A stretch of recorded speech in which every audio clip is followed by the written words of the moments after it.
And I'm Amanda Barren. Kennedy, of course, the 14-year-old girl who investigators say died as the result of child neglect. Just minutes ago, a judge denied a motion to stop a news conference on the case that is set for tomorrow. Portsmouth was hard hit with flooding caused by Helene. Cars were underwater and people had to be rescued. Severe weather, as you have seen, has swept across our entire region, leaving behind a widespread path of destruction. No corner of our region has been spared. And of course, you just heard the National Weather Service confirmed a tornado touchdown in Boyd County, Kentucky, and other assessments are underway. Our coverage begins tonight in downtown Charleston with my co-anchor Pat Simon. And Pat, no doubt about it, just driving up on some of that destruction as you come into downtown Charleston can be a little startling when you realize the scope.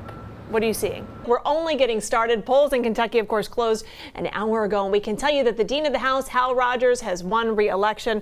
No surprise there, representing the 5th Congressional District in Kentucky. He has been serving since 1981. This is his 23rd term. He was elected when I was a senior in college, and boy, has he been there a long time. Great guy, too. Absolutely. Born in 1937. All right, we have team coverage for you tonight on this election day, and we begin with the race to be West Virginia's 37th governor. Democrat and Huntington Mayor Steve Williams running against Republican Attorney General Patrick Morrisey. Both men have held those jobs for 12 years. We'll be watching that one for sure. There's a lot to do. We know the ACLU filed a lawsuit in Mingo County today about the ballot issues there. So there will be some posts that we will do on all of this tomorrow. But this is great perspective for tonight. And like we said, we're only just getting started. And we will not turn into a pumpkin at midnight. This thing is going to go on perhaps for days, if not longer, in some of these races. I remember one election saying I would stay up until we knew there was a president, and that was the hanging Chad year. So I didn't sleep much that year. 2000. All right, yeah, there you go. Our election coverage continues tonight in Kanawha County, and that's where 13 News reporter Sam DeCoste joins us from voter registration. That is always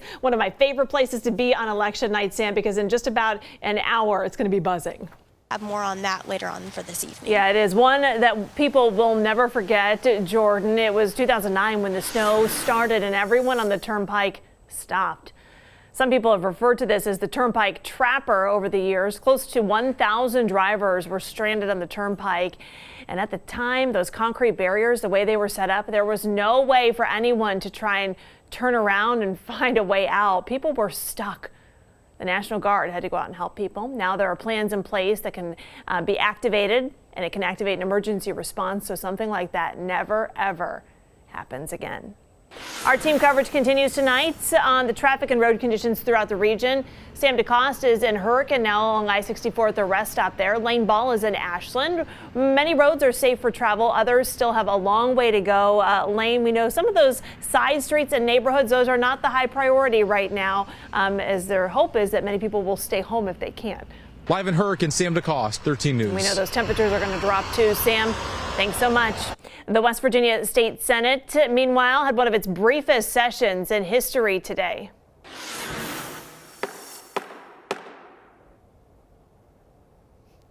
It's pretty empty in there, too. Because of the snow and severe cold, the chamber had to shut down when at least half of the members could not get there to conduct business. Spencer, we know that this is where the National Weather Service says a tornado touched down today, and it's the Ironville area. What can you tell us? That's where those pictures were. What else can you tell us? So they confirmed that through the pictures today. Now to one of those stories that you just kind of had to be there for, and well, there were hundreds and hundreds of people there to bid farewell to the iconic wing spot, Hooters. The famously tacky restaurant. Just getting word from Ironton's mayor tonight, too, about all of the damage that they're assessing right now. There are many trees down. We'll check in there in just a little bit. Let's turn to Jordan Meade now. She's in Logan County. Jordan, you've had a chance to talk with some families in the Mount Gay area. How are they dealing with these difficult conditions tonight? It's a card game called Story Wars, where players can tell the most elaborate stories that they possibly can. 13 News reporter Sam DeCoste played the game this afternoon with the creator himself. The Charleston Dirty Birds will take the field in a quest for a championship. They face the York Revolution in Game 1 of the Atlantic League Championship Series tonight from Gomart Ballpark. That's where we find 13 News reporter Sam DeCoste. And Sam, it's been a really long time since Charleston has hosted a game like this. No, it's not easy at all. And this event this weekend allows them to ski with other veterans and ski in some cases for the very first time. It's an opportunity to make sure they know their sacrifices are not forgotten. And it's all made possible by a couple who came up with the idea years after a tragedy turned their lives upside down. Tomorrow, all the veterans will head to Morgantown. That's where they will be recognized during the WVU basketball game, just one of the many adventures they're having this weekend. They say the university has been a major supporter of gathering of mountain eagles. So we really enjoyed spending time with them. And Spence, they got a few snow squalls here today, that's for sure. So some good skiing conditions.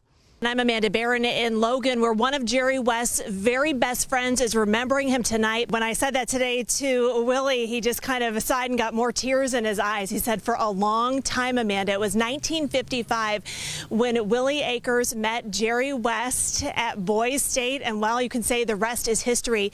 They talked as recently as yesterday via text message. They knew that things weren't easy right now for Jerry as far as his health was concerned. And it's been an emotional 24 hours. As you might imagine, for the Akers family. The two again played together at WVU. They also played against each other in a state semifinal game. It was East Bank versus Mullins. Jerry West went on to play Morgantown in the state championships that year. He beat Willie Akers. Willie said that he remembers that game very well. He said he preferred to play with him than against him. They have plenty of memories of being together on the court, but it's some of their memories that are off the court, a friendship that has incredible meaning to both men and still makes Willie tear up just thinking about this lifelong friend that he has had, the friendship they've cultivated, the memories they've made together, and the person he knew behind that logo.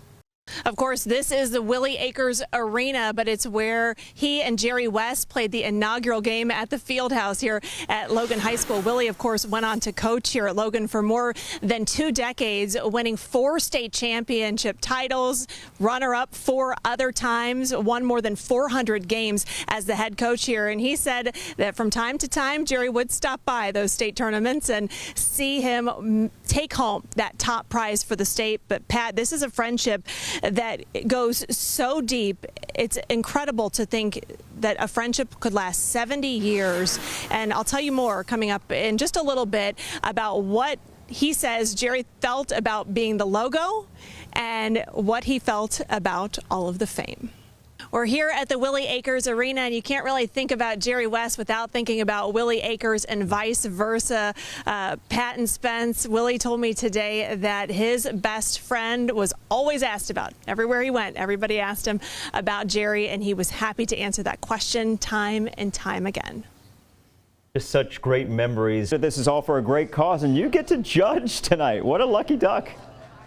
Yes, I know. Talk about a fantastic dinner break, right? Tonight, we are here at the Cookin' for Comfort event. It smells so good in here, and I wish you guys could smell it. But tonight, 2 chefs are going head-to-head to raise money for the Ronald McDonald House. So what they're doing tonight is they are taking their own creations and putting a little Japanese twist on them. Japanese McDonald's, you might say. All right, let's talk with our first chef, Michael Seeberger from the Volstead Room. It suddenly got very quiet in here, everybody. All right, the Volstead Room at the Hale Street Center. You're making, I don't even want to call it chicken salad because that's not it. It's a chicken salad, but it's a tradition called lob. It's a southwestern Asian chicken salad. There's so many different variations throughout all the different countries in there. This is kind of more of the Thai version of this. So good. But it's just, yeah. And I love how you described it. You said it's like summer on a plate. Look at this. I mean, it's gorgeous, especially with the Fiesta where it doesn't get much better than that. And you love for a good cause, right? Always for a good cause. And yeah, the color pops make everything like, yay. It is summer. All right, let's go to your challenger. It's a friendly competition. Don't let them fool you. We've got Paul Smith from 1010. Tell everybody what you're making. Right, so we're doing a little Appalachian. So I took grits. We're doing a kimchi grit, topping that off with a little sliced ribeye cap, and then a Napa College green tomato slaw with a little fish sauce, kind of some Asian flair and flavors. Then we're finishing it off with like a sweet Thai chili demi-glaze. Ooh, I love it. I can't wait to try it. It's going to be a good competition, right? It'll be fantastic. Love the Ronald McDonald. Love the Ronald McDonald House. I mean, this is my 2nd year doing it. It's for a great cause. It's something close to my heart, so it's fantastic. Look at people like Crystal and Jonathan. Those are some of the people that we're here doing this for. Baby Charlie, she is in the bedroom right now. Crystal, you guys have stayed here at the Ronald McDonald House. What has it meant to you?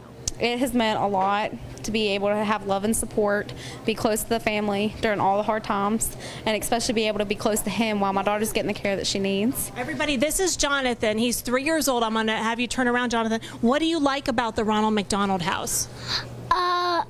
I like Ronald McDonald, especially when the playroom is decorated. The playroom is really fun, isn't it? What's your favorite toy in there?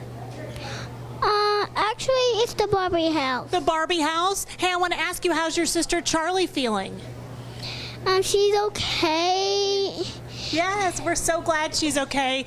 And so, Crystal, you live in Fayette County. The time and the money the Ronald McDonald House has been able to save you, priceless, isn't it? It is most definitely priceless, and I cannot repay them for everything that they've done for us. Well, we're so glad that baby Charlie, who is so adorable, by the way, is resting and she's healthy. Hey, look who's up late tonight, everybody. Brian Hughes is up late tonight. He doesn't sleep. And with Evan Osborne from Capital Market and the food guy, Steve Keith. So we are getting excited for all of this. Have you guys had any food yet? Because I've eaten a lot. I've taken a few bites, but I'm saving myself. Yeah. How about you, Evan? Oh yeah, that's all I've been doing. It's the best gig in town. It is the best gig in town. We are proud to be here tonight, and Pat will let you know who won and perhaps bring some leftovers if I can find some.